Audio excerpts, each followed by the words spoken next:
Esto es Transiciones y Escenarios.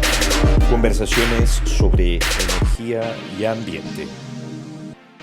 Bienvenidos al sexto episodio de Transiciones y Escenarios. Mi nombre es Francisco Subeldía, ingeniero químico argentino, transmitiendo desde Chicago. Y hoy lo tenemos a Luis Boscan, nuestro colega en Naivasha, Kenia. ¿No es cierto, Luis? Así es, desde aquí los saludo desde Naivasha, cerca de los hipopótamos. Hola, hola Luis, ¿cómo estás? Hola Francisco, Mauricio Reutemann desde Buenos Aires. ¿Cómo les va? Bueno, ahí ya es nuestro primer capítulo con Francisco on board. Y bueno, vamos recorriendo el mundo y nos juntamos a conversar un rato, como a tomar un café, con amigos que están Luis en Kenia y Francisco en Chicago, en Estados Unidos. Así que, a ver, Luis, contanos un poco. Nos decía que estabas en Kenia. ¿Qué estás haciendo en Kenia? ¿Estás trabajando con temas del sector eléctrico en Kenia? Y nos pareció súper interesante, hablando con Francisco y en alguna conversación que tuvimos con vos también, discutir esto que tiene que ver con el trabajo, con cómo funcionan, con las reformas en el sector eléctrico de Kenia, para hacer algunas analogías, para tratar de entender qué podemos aprender para Latinoamérica, ¿no? Que es un poco el foco con el que recorremos todos los temas en este podcast. Contanos un poco. Bueno, yo llegué hace un par de días aquí a Kenia para reunirme con representantes del sector energético de Kenia en el marco de la cooperación entre Dinamarca y Kenia. Le estamos proveyendo asistencia técnica y nos estamos reuniendo con varios stakeholders, con el principal generador del país, con el regulador del sector eléctrico, con el dueño del sistema de transmisión y con la antigua compañía que era verticalmente integrada. Han sido unas reuniones muy interesantes, muy intensas, diría yo, porque hay gran interés en destrabar, destrancar, mover, hacer una sacudida al modelo de mercado eléctrico que tienen aquí en Kenia, que simplemente consiste en lo que yo llamaría, en buen criollo venezolano, lo llamaría yo en una reforma eléctrica un poco chucuta, que se quedó trancada allí, que se hizo con muchas cosas, en su momento fue... Pará, explicanos. Dime. Hacer un paréntesis y explicar lo que es chucuta, porque necesitamos una traducción. Bueno, chucuto quiere decir cuando tú tienes algo de repente lo cortas así, de repente y lo cortas mal, así, ¿entiendes? O sea, así o sea, como que si te quedas sin un brazo o algo así, o te quedas sin un... En Argentina decimos que está atado con alambre. Así mismo. Bueno, entonces, muchas cosas interesantes aquí en Kenia, porque no estamos hablando de la reforma del mercado típica, donde todas las instituciones están de acuerdo, todo funciona bonito, todo el mundo está de acuerdo. No, hay mucho escepticismo. Por alguna parte de los actores hay escepticismo en ir hacia un mecanismo de mercado decididamente, y por otra parte hay un grupo de gente que dice o hacemos esto o perdemos, o nos va muy mal. Porque ahorita hay que entender otra cosa. Kenia es un sitio en África del Este que es la gran esperanza de África, en muchos aspectos. Y bueno, yo los dejo, hasta ahí se los dejo, pregunten lo que ustedes quieran, pero vamos, y ahorita les voy a decir por qué, vamos a ver. La pregunta que me surge, Luis, dijiste que te habías reunido con una compañía que previamente estaba verticalmente integrada. ¿Qué es lo que pasó con esa compañía? ¿Quedó reducida a un solo sector de la cadena de generación? ¿Qué rol tiene ahora? No, Francisco, fíjate que lo que pasó allí, estoy hablando de Kenya Power ahorita. Kenya Power es una compañía que tiene mucho más de 100 años de historia aquí. Fue la primera compañía de electricidad en Kenia. Y ellos en el año 2004 vendieron todos los activos de generación y se los vendieron a KenGen, que es el principal generador, que tiene 60% de la capacidad. Aquí hay bastantes productores independientes de electricidad, pero ellos se quedaron con la red de distribución, sirviendo la parte de retail, la parte de suministro directo de cara al consumidor, y también tienen algunos activos de transmisión. Por eso es que decía que todo esto fue chucuto, porque allí se paró, terminó un poco incompleto, ¿no? Y se creó también una compañía de transmisión que tiene parte de los activos de transmisión, pero no los tiene todos. La situación es compleja, entonces, en ese sentido. Luis, a ver, yo lo miro un poco desde la óptica de la experiencia de Argentina, de la reforma en los años 90. Entiendo, un poco me paro antes del año 92, donde Argentina también tenía un sector energético, un sector eléctrico con compañías verticalmente integradas, con gran intervención del sector público. A partir de ese momento hubo una reforma y en aquel momento fue una reforma de avanzada en términos de lo que ocurría en el mundo. No estábamos en este mundo con tanto ingreso de renovables, tanta competitividad de las energías renovables, pero fue una reforma donde de alguna manera de manual, de lo que era en ese momento el manual de lo que había que hacer, una reforma que se hizo correctamente, y había un driver principal para esa reforma que fue, primero, desintegración vertical, reglas eficientes de diseño del mercado eléctrico, básicamente un marginalismo que orientaba las decisiones del mercado eléctrico, una reorganización institucional con un organismo encargado del despacho que solamente se dedicaba a eso, y con privados, muchos, dándole competencia al sector fundamentalmente de generación, que podía vender a distribuidoras y a industrias, ¿sí? Y tanto transporte como distribución con monopolios regulados, también con un regulador autónomo, ¿sí? Eso tuvo también un driver que fue el gas económico, barato en ese momento, y que permitió que eso haya tenido buenos resultados y que mejoró la eficiencia. Realmente después vinieron problemas macroeconómicos que rompieron un poco ese buen desempeño. ¿Cómo ves hoy y hacia dónde iría ese nuevo empujón a la reforma del mercado eléctrico en Kenia que vos estás analizando? Pues mira, Mauricio, yo lo que veo es que hay bastantes cosas similares de esas cosas que hemos visto en América Latina y en Argentina, que tú me estabas hablando del caso. Entre tantas cosas, los problemas macroeconómicos no son menores. Hay que entender que esto es una economía abierta, una economía exportadora, una economía agrícola, una economía dedicada al turismo, pero caramba, y es una economía que pues ha avanzado bastante en muchos sentidos. Tú puedes llamar esto el Silicon Valley de África, por ejemplo. Se le conoce aquí mucha innovación en la parte tecnológica. Empresas de telecomunicaciones funcionan aquí y hay un muy buen ambiente de negocios. Pero, caramba, ellos están entrampados en una situación que tiene mucho que ver con contratos de largo plazo, que son muy difíciles de salirse de ellos. Retrocedamos a los 90, había una situación diferente, el mundo no era igual, y aquí había que atraer el suministro. Había una situación de insuficiente capacidad de generación. Y ellos se entraron en unos contratos de largo plazo que, caramba, hoy por hoy son un gran peso.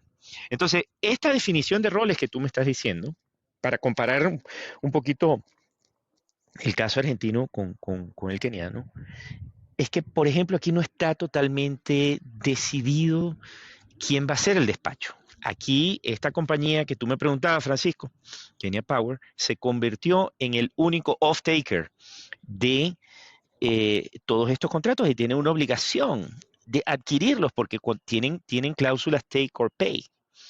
Entonces, dicho esto, la situación es compleja. Por una parte, ellos empiezan a ver un deterioramiento serio en la situación financiera de esta compañía, lo cual puede requerir, creo que se está hablando claramente, la posibilidad de vender algunos de los activos para reducir la deuda, para mejorar su situación, la hoja de balance. Esa es una de la parte de las soluciones que se están discutiendo. Al tiempo que se busca asegurar una reforma de mercado que permita incorporar estos contratos de largo plazo. O sea que estamos hablando de varias cosas que tienen que lograrse aquí. Y hay varias propuestas sobre la mesa. Yo no puedo decir que se haya aprobado nada. Nosotros estamos manejando varias ideas, dentro de ellas, bueno, un mercado de corto plazo, pero también, a diferencia de lo que se ha hecho en los mercados, en muchos de los mercados tradicionales, un mecanismo de capacidad, un mecanismo para remunerar la capacidad y atraer las inversiones y asegurarle tanto a los acreedores internacionales, a través de estos PPAs que te estoy comentando, su ingreso, pero también que haya un ambiente de seguridad, un ambiente donde donde el ambiente de inversiones es seguro. Esas son a grandes rasgos lo que estamos discutiendo ahora. Bueno, les cuento que estoy haciendo los deberes para estar en este episodio y me topé con un informe de la Agencia Internacional de Energía que mencionaba, como vos decís, Luis, que Kenia es la vanguardia en África y que tienen una muy interesante incorporación de renovables. ¿Nos querés contar un poco qué tienen en el mix? Claro que sí. Mira, es que pasa lo siguiente. ¿Por qué Kenia? ¿Por qué Kenia es interesante? Primero, es un país, como no es casual, como ya lo hemos hablado en anteriores episodios de este podcast, da la casualidad que muchos de los mejores recursos renovables están en las tierras con situaciones institucionales menos privilegiadas. Y resulta ser que este es un país que está dotado de una inmensa capacidad geotérmica. Óyeme bien, esto no es cualquier país, tiene capacidad geotérmica. Es una de las principales fuentes de generación en el país y es una tecnología en la que los kenianos han venido invirtiendo a lo largo de unos 50 años. Que conste que esto no tiene nada de nuevo. ¿Y por qué resalto ese punto? Porque Kenia ha sido en gran medida el portaestandarte de la estabilidad dentro de África, la estabilidad política dentro de África, mientras que los vecinos tienen guerras civiles, tienen problemas, son considerablemente más pobres que ellos.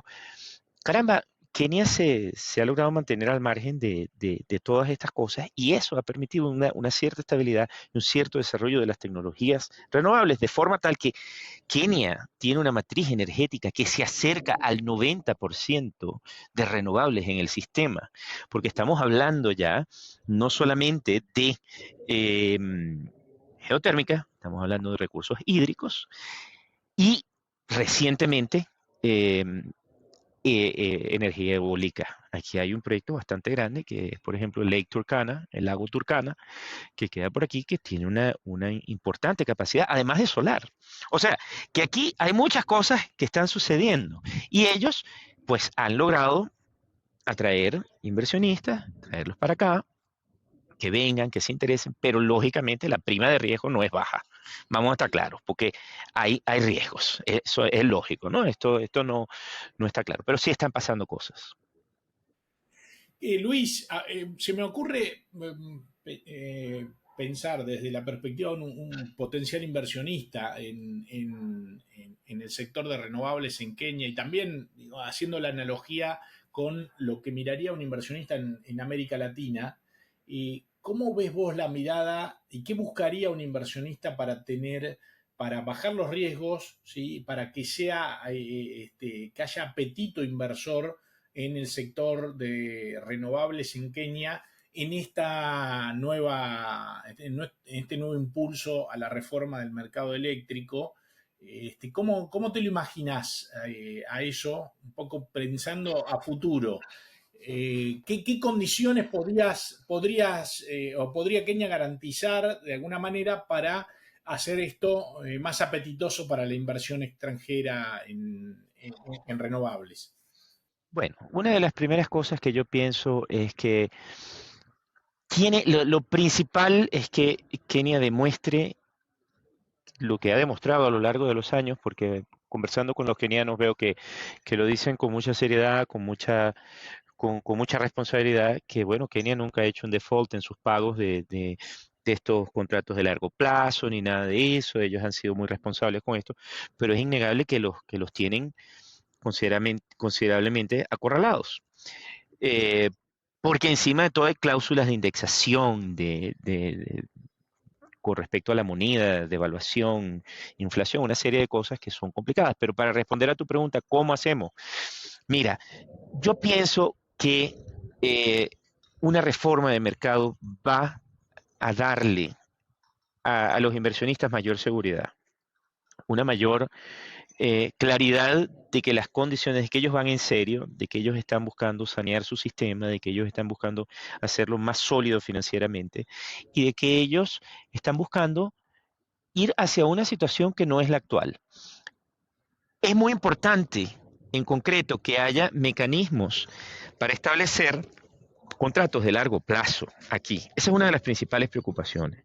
Y que cualquier inversión esté anclada a la nueva demanda que se espera que se genere. Hay que tener en cuenta que Kenia necesita que su demanda crezca. En este momento tenemos una situación de exceso de capacidad instalada con respecto a la demanda. O sea, la situación no es como en los 90, sino la situación es al revés. La demanda es baja, la capacidad es muy alta.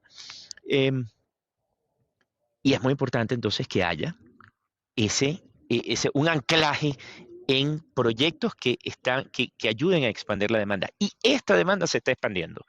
De que eso está ocurriendo, está ocurriendo. Luis, leí que tenían como objetivo que toda la población tenga acceso a a la electricidad para 2022. ¿Lo lograron o el crecimiento de la demanda es porque aún están trabajando sobre eso? Pienso que aún están trabajando. Fíjate tú que si tú ves las cifras del Banco Mundial, las cifras oficiales del Banco Mundial, tú te vas a dar cuenta que ellos dicen, mira, Kenia está en aproximadamente un 72-73% de acceso de la población a la energía. Esto es una cifra altísima cuando uno la compara con Tanzania, con Uganda o con la misma Etiopía, que estamos aquí, tenemos frontera con Etiopía, donde Etiopía tiene por el contrario, estamos hablando de algo por el 40%, que es bajísimo.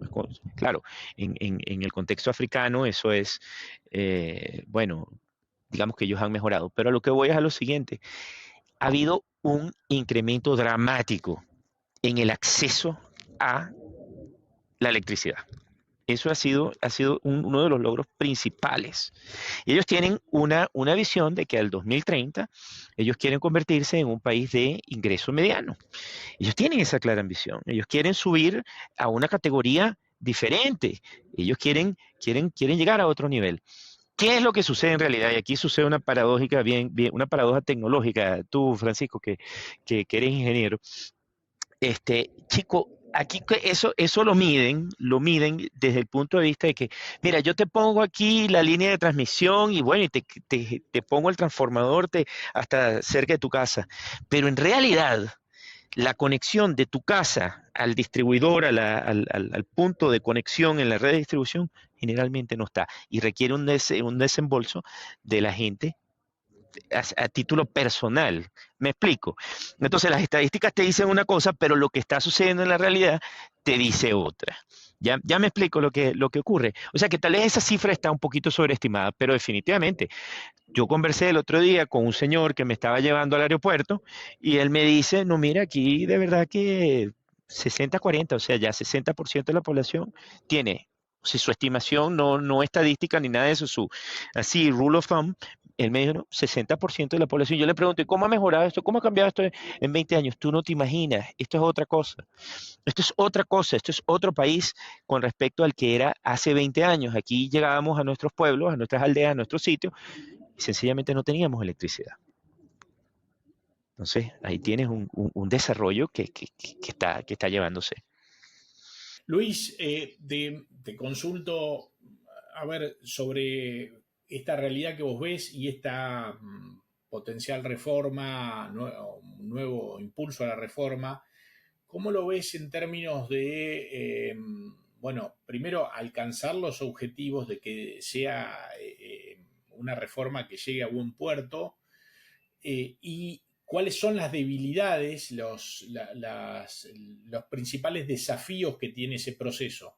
¿Sí? Después te voy a preguntar, después vamos a hablar de qué implica esto para Latinoamérica, pero me gustaría que hoy me digas vos cuáles ves que son los principales desafíos para avanzar en esa reforma, en esta nueva etapa. Bueno, yo te voy a decir que esto tiene mucho que ver con la parte política. Por ahí va la decisión. Porque, como hacemos mucho en América Latina para de una vez establecerte el paralelo, nosotros en Latinoamérica somos buenísimos para escribir leyes y para escribir cositas y papeles y creemos que tenemos un decreto y logramos todo. De eso sé yo, bastante, que vengo de Venezuela. Han cambiado hasta la Navidad de fecha, así que... Todo lo cambiamos y por ejemplo, yo te puedo decir siempre que antes de que llegara Hugo Chávez al poder, había una ley de rediseño del mercado eléctrico que fue engavetada. Eso se me parece mucho a lo que pasa aquí también. Ellos tienen una ley buenísima, ellos tienen una ley del 2019 que ya lo tiene todo listo y te dice tenemos que hacer esto, tenemos que hacer aquello, pero en la práctica nada de esto está sucediendo. La voluntad es política. Y tú te preguntas ¿por qué lo político? Me atrevo a especular, con todo respeto a los colegas kenianos con los que he venido hablando, que aquí puede haber algunos intereses velados. Tú no estás por saber si existe mucho interés de parte de las élites en mantener esta situación como está y debilitar a la empresa que está funcionando. Y encima de eso, porque una de las cosas que nosotros estamos hablando es el fenómeno del captive power, donde tú tienes, por ejemplo, tú dices, mira, no creemos en la seguridad del suministro, yo quiero desarrollar algo, yo necesito desarrollar... Tengo demanda, pues, quiero crear un negocio, quiero crear un centro comercial, quiero crear un hotel, quiero establecer una nueva industria, un nuevo comercio. ¿Qué te sale más fácil? Contrata, estableces un PPA que está fuera de la red, no le contribuyes ningún costo a la red, te vas behind the grid y resolviste tu problema. Y encima de eso vienes y le vendes a la gente. O sea que aquí el riesgo, diría yo que hay mucho político en este asunto, que se me parece mucho a algo que tú y yo conocemos, que nosotros conocemos de América Latina, no sé, por ahí. No sé de qué hablas. Ahí, en esto último que dijiste, yo estaba haciendo algún paralelismo y un programa en Argentina que es el MATER, el mercado a término de energías renovables, que permite, aún en un contexto un poco más regulado de lo que eran los 90, con bastante más intervencionismo del Estado, permite también tener cierto mercado desregulado, ¿sí? Donde los privados, como vos decís, las industrias pueden ir y establecer contratos de largo plazo de provisión de energías renovables, al mismo tiempo y sin hacer una reforma del propio mercado eléctrico en términos generales, pero abriendo como una parte del mercado a esa potencial competencia y de regulación. ¿Eso lo ves posible que la reforma empiece a hacer un poco desde afuera hacia adentro? O sea, liberando algunas partes y que eso presione a que, si funciona, vaya por el core del mercado. Yo lo creo, Mauricio, porque si tú te pones a ver la regulación que es muy punitiva, si venimos y decimos, tú no puedes hacer esto, tú le dices eso a la gente que quiere hacer sus negocios, que necesita seguridad del suministro, los vas a desalentar. Y de repente desalientas algo un modelo de negocio que, caramba, te puede funcionar, que puede resolver un problema y que puede darle el impulso que el país necesita, porque al final de cuentas, ¿qué es lo que necesitas? Necesitas energía limpia, necesitas seguridad, necesitas una cantidad de cosas. Y yo pienso que lo que podría hacerse es crear dentro de la regulación una forma de brindarle un acceso eh, que no haga mella o que por lo menos contribuya de alguna forma al sistema colectivo, ¿no? Que es otro de, las de los grandes temas. Sí, aquí hay un montón de microgrids. Aquí en Kenia ha sido un tema muy importante todo esto del desarrollo de los microgrids. Porque tú no vas a estar esperando que si tú tienes ponte tú, mira la dimensión del asunto, y eso es lo que me parece apasionante de aquí. Aquí se conjugan, en esta parte del mundo, se conjugan el tema del desarrollo, de lo que conocemos como desarrollo, no crecimiento, estoy hablando de desarrollo, porque si tú no tienes electricidad, tú no tienes internet, si tú no tienes internet, tú no tienes educación. Y existen unas limitaciones a la población, a los niños, a la educación, unas barreras inmensas. Entonces, caramba, tú no puedes ponerte a esperar a que la red se desarrolle completa, necesitas darle soluciones inmediatas. Entonces, hay una combinación de elementos, acceso a la red, renovables, que ya ellos tienen mucho de esto, y crecimiento e inclusión y desarrollo hacia un estadio superior de desarrollo. Esos son los grandes elementos. Por eso es que me parece apasionante el trabajo desde aquí. Luis, tengo una pregunta más sobre el perfil energético de Kenia, que también viene de este informe de la IEA, que tenían como objetivo incrementar la economía, multiplicar el tamaño de la economía 6 veces y media, tan solo duplicando el consumo energético. ¿Cuál es el truquito ahí? ¿Qué es lo que pasa detrás de esos números? Pues sí, fíjate a ver si yo, quizás soy yo el que no los está entendiendo bien, pero yo tengo una teoría. Eh, pienso que tiene que ver con el exceso de capacidad instalada. Ellos necesitan un dramático acceso a que la gente use la electricidad, a que se electrifique, no que se electrifique, bueno, tal vez sí, ¿no? Pero yo no digo que para aquí la prioridad está en que la gente utilice la electricidad para sus servicios públicos diarios. Aquí uno de los grandes temas, por ejemplo, es el uso de biomasa en la cocina, que es altamente contaminante, es altamente contraproducente para la salud del individuo, y eso es un gran problema aquí. Y es terriblemente negativo para la deforestación. Aquí se usa carbón para cocinar, muchísimo.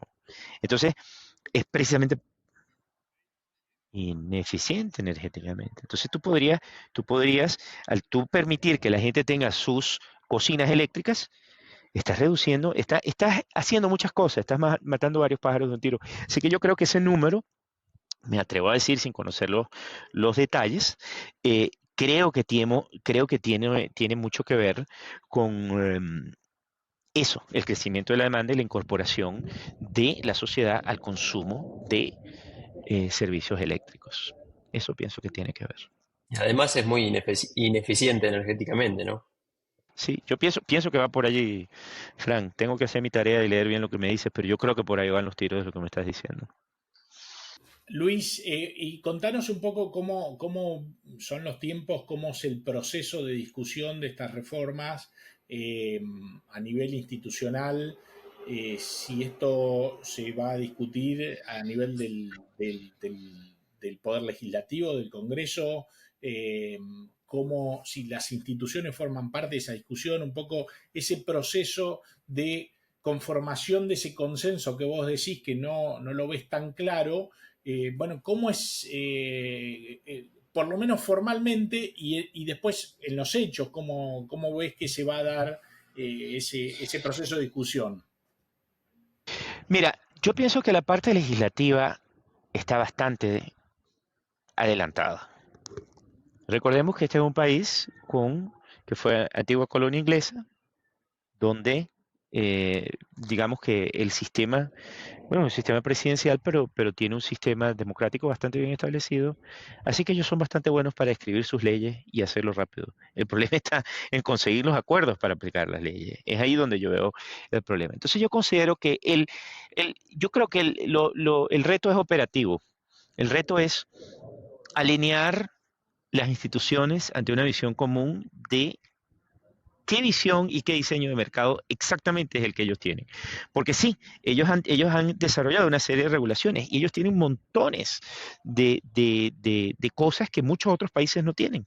Tienen códigos de, de red, tienen regulaciones, o sea, ellos tienen muchas estructuras que funcionan de verdad. La gente sí está haciendo su trabajo en ese sentido. Donde yo veo el problema es que las cosas no terminan de concretarse, no terminan de cuajar. Así que el proceso me lo imagino como un proceso más eh, institucional, adentro de las instituciones más que legislativo. Yo no niego que de repente podría haber necesidad de alguna reforma legislativa, pero es que la reforma legislativa ya está.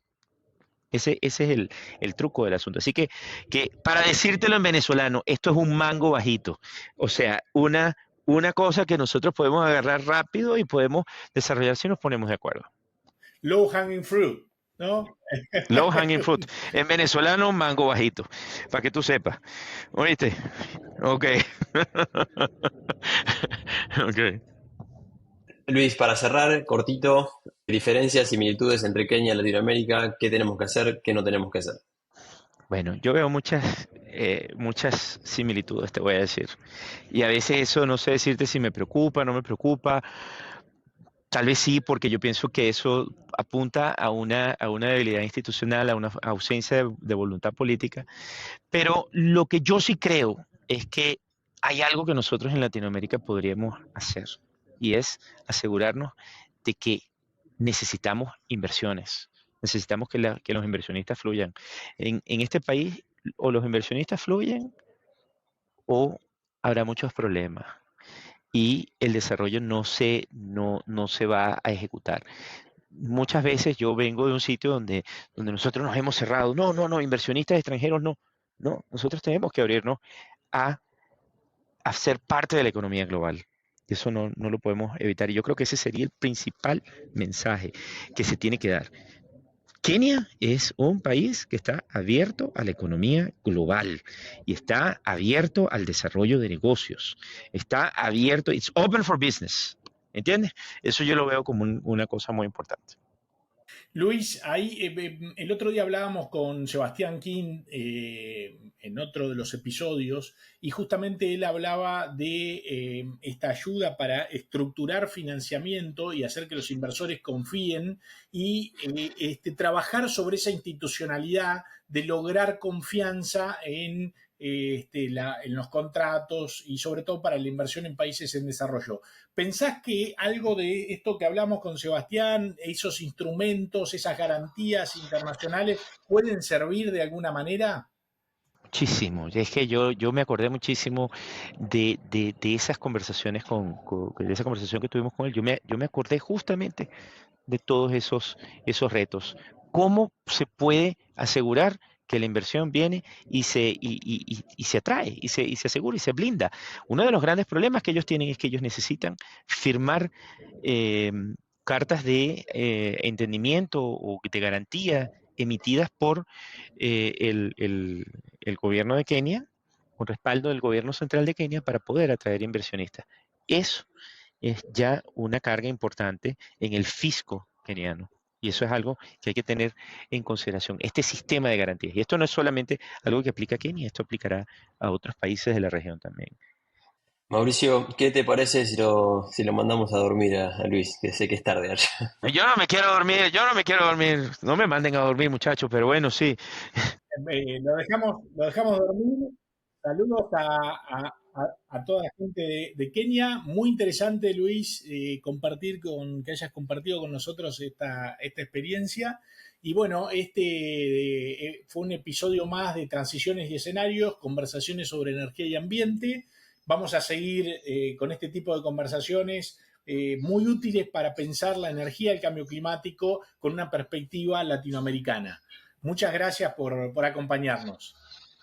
Gracias a ustedes dos, muchachos. Saludos y bienvenido nuevamente, Francisco. Muchas gracias. Chao, chao.